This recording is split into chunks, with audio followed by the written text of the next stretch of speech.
Now, I don't know if these are committal or if this is just stupid. Shakespeare, mate. You ready for a Shakespeare video today? Hello everybody, welcome back to the channel. Now, would you rather go to the theatre or would you rather go and see a bunch of dogs fighting a bear? It's the theatre, right? Yeah. Well, good job it's not Thursday because we don't have to go and see the bear baiting in Elizabethan England. Now, it has been about 3 months since I posted a video. Sorry about that one. But using the title, you know what's going on. Yesterday, I tried to follow Shakespeare's daily routine for a day. Now, before we go into the video, there are a few things I want to preface. Number one is that this research is just me having fun. It might not necessarily be the most historically accurate thing. A lot of it was from BBC Bitesize, so big up BBC Bitesize. But I just thought I would tell you, I'm not a historian. I just like dance around on a stage sometimes and I like Shakespeare. So I thought this video could be fun. And number two, Elizabethan, Jacobean, the whole Shakespearean England. Oh, bye Tallulah. That whole time period is not a particularly romanticisable time. It shouldn't be romanticised. It was a horrible time. There was loads of disease. There was loads of poverty. I couldn't imagine England with disease and poverty, guys. But that's all I wanted to say. Let's get on to the video. So Shakespeare wakes up at 4:45 AM. I bet you can tell how thrilled I was to find this is the time I had to wake up yesterday morning. And then he gets straight into work 15 minutes later at 5 o'clock, which commitment. So let's get started with the day.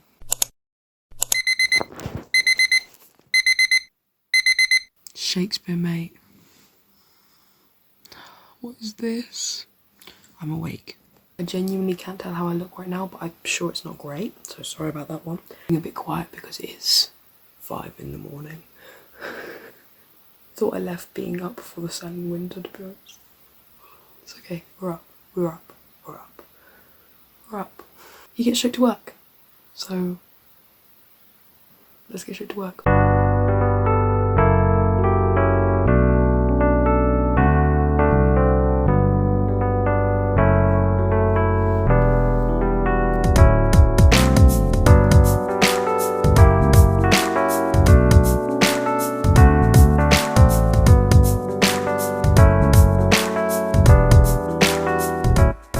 Now, he woke up this early to work with the sun. If he had more sunlight, it means he had more time to work. Obviously, there wasn't any light at that time. It was just candlelight he was working by, but I did turn the lights on at a few points so you could see me rather than me just talking to you in like complete darkness. Not only would he work on his own plays, which is actually quite good because actually in that clip, I was working on a scene for the device piece that I'm doing at university right now, so we love. Me and Shakespeare, like that. Though he would also read lots of material, whether that be for historical context or inspiration, so I thought that I'd do that myself as well.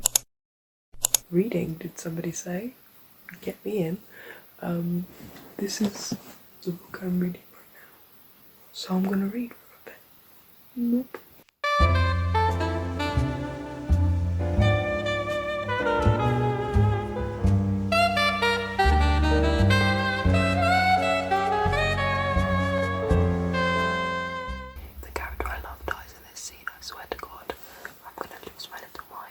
Finally, the sun. Now on BBC Bitesize, for some reason they've allotted him an hour to go to the toilet. I don't know if Shakespeare had particularly bad bowels or what was going on there, but I didn't take an hour to go to the toilet, but I did go to the toilet throughout the day. But that aside, 7 o'clock was his breakfast time. There's a lot of different options of what somebody around that time period would have eaten for breakfast. A lot of people ate porridge. A lot of people ate just like bread and butter. A lot of people actually ate this like pork or mutton pottage thing, which is kind of like porridge but with like leftovers and stuff that you would have been eating. I'm a vegetarian, so take everything I do for the lunch and the dinner and all the food stuff with a pinch of salt because I can't eat a lot of anything.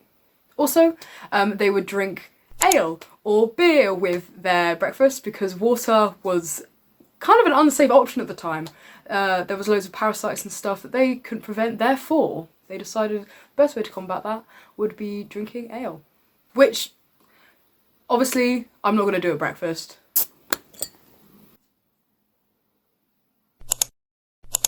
Okay, breakfast time. It is 7 o'clock, like 10 past 7. Bit late, but we're going to deal with it. I've got my bread.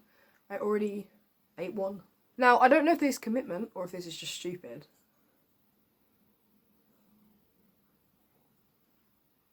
I think this is probably the earliest I've drunk. Maybe?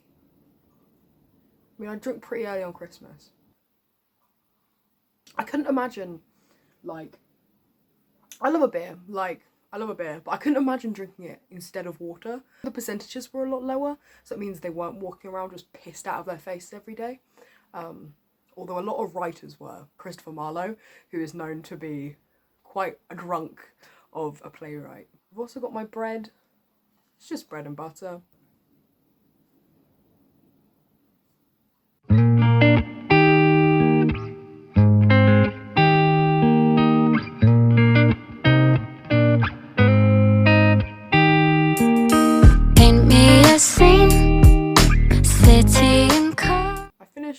My bread, I'm going to finish my beer, and then it's walk time. Woo! Also, the fact that I am already so tired is actually a little bit embarrassing. It really is hard to be the bard. See you in a bit. After breakfast, it would be walk time. Not only does this obviously give him fresh air and gets his like brain motivated, ready for work, but also it would often take him past the churchyard where his son was buried. Hamlet obviously died when he was 10, so he would go and visit his son's grave. Well, no, I actually want to read the book Hamlet. I haven't done that yet, which is quite surprising. I need to get on that. But he would go on a walk. Here's the walk.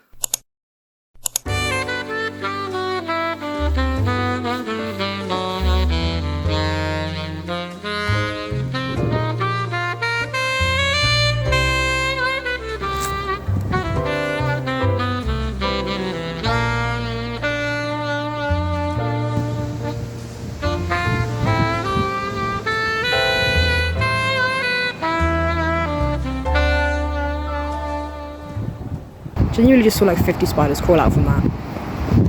I can completely understand how this is like really helpful to people like Shakespeare, just creative people in general. I'm having a great time. I mean, I just love nature, so I knew that I was going to enjoy this part of the day anyway. And we've got more nature later on, so big up William.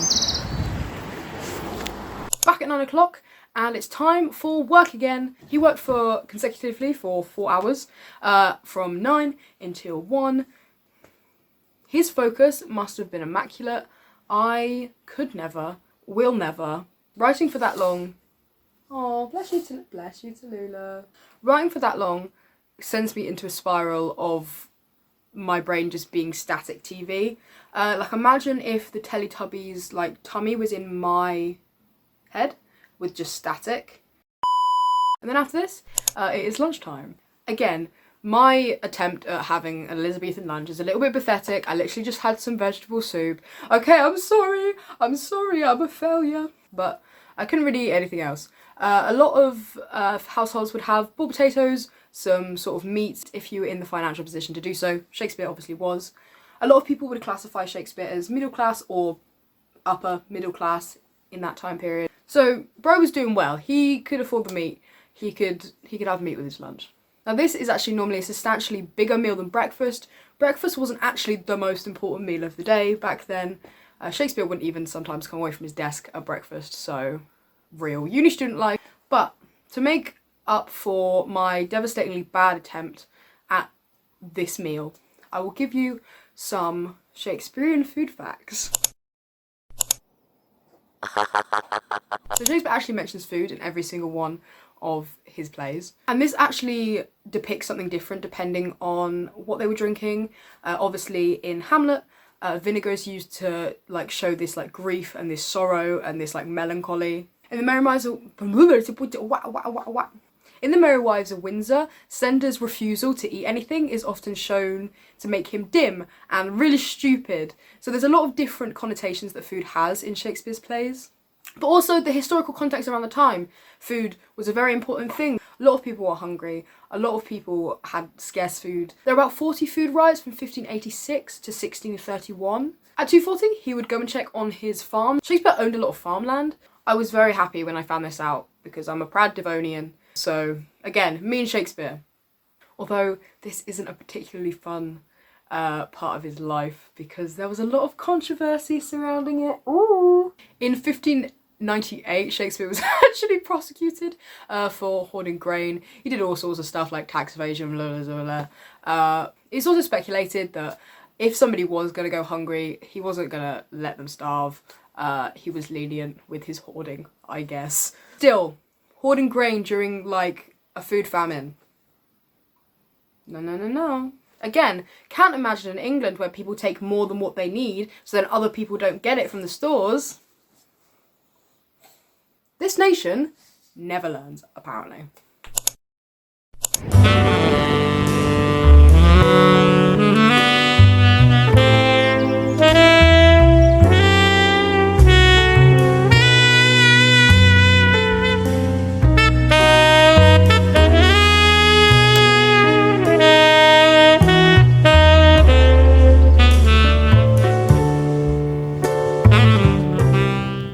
After having a stroll, he would come back to the pub and talk about taxes and do all that business stuff. Adult business stuff, boring, we don't need to worry about that in the video. I wasn't just going to start doing my accounts.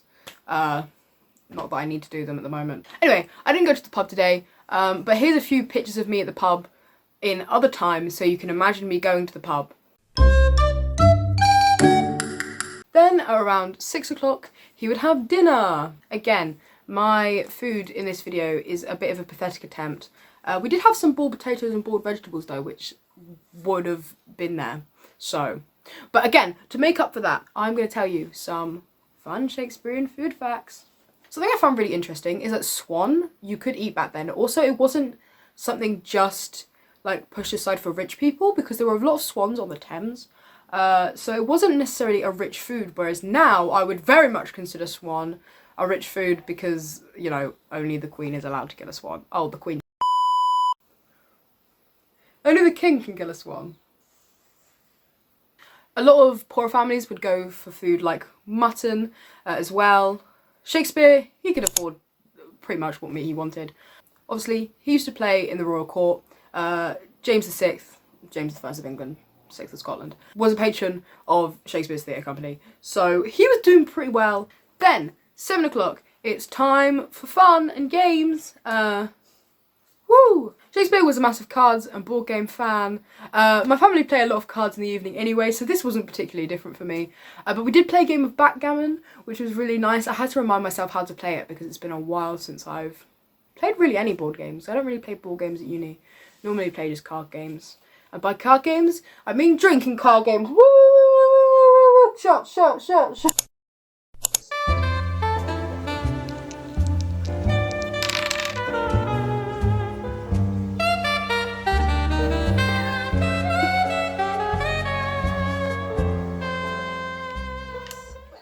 Also, people in this time period were very, very big with desserts and sweet things. A lot of sweet desserts are mentioned in Shakespearean plays. Something I wanted to try and recreate is marchpane, which is an older version of marzipan. It's a less sweet version. They would be decorated with these big extravagant things and they would make like little sculptures with them and make like houses in big banquets in, you know, I can't say that word, aristocrat. Aristocrats would have these massive banquets with like little tiny like sculptures and then like paired with these massive extravagant sculptures all made out of this like sweet almond dough, which was often, rosewater was often used with it, so it'd have like that floral taste. Again, massive flower time of the world. And I tried to make some and try them, and I ate them while I was playing the board game with a glass of wine, because red wine was another big thing back in the day. If I said that in my English essay.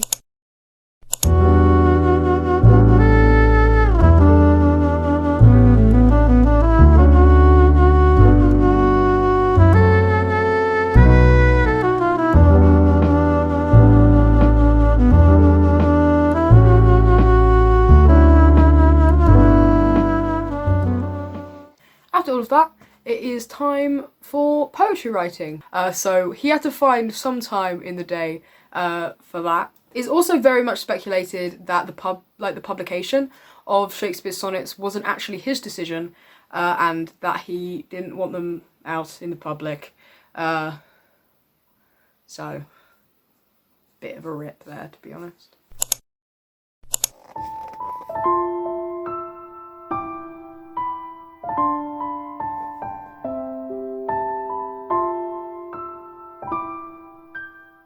So I just finished writing a poem, which is the last activity he did in the night. So we're at the end of the video. So I thought that I would read you the poem that I wrote. Sorry, I was just joking. I was just joking. Maybe one day, but not today. So that's the end of the video. I hope you enjoyed. I kind of want to do more of these kind of videos, but I don't know who I would do next. So if you have any suggestions, leave them in the comments below. Thank you for watching. Please remember to click the like button, subscribe if you want, maybe leave a comment, and I will see you in my next video. Whenever that is. Who knows? Hope you guys are doing well. Bye!